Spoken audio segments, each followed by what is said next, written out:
a noble Venetian family. Her father supported her education in the traditional way. He paid for private tutors to come to the house and teach her in the home. So she was a very dedicated student. Eventually, she learned to speak 7 languages fluently. She played the harp, the harpsichord, and the flute, and she was a good singer. And she studied things that most noble ladies did not study, such as philosophy, theology, dialectics. So she was very well-spoken, she was a good conversationalist and public speaker, and she was well known throughout the Veneto region as a learned person, as an interesting person and figure to visit on your way. But she, of course, didn't get out so often, as females were usually kept in the house. So eventually, she decided that she wanted recognition for all of the studying she had done. Her plan was to get a doctorate in theology. She was also dedicated very much to God. As you can see, there's a cross here on her statue.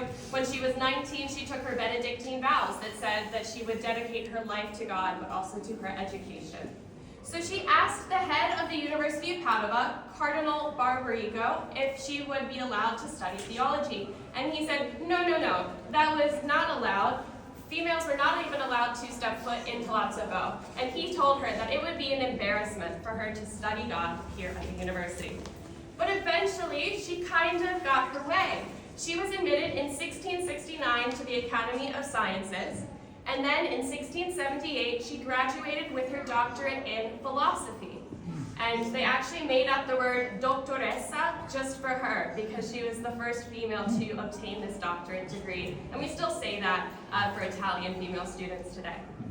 So just 6 years after she graduated, Elena passed away because of tuberculosis at the age of 38. So Elena still remains a symbol of our university, as much so as Galileo, because she is an empowered female. She represents female emancipation, but also the struggle of the student to get their way to graduate and what they want.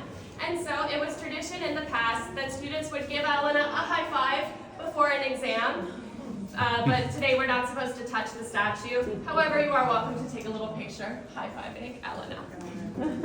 Well, this marks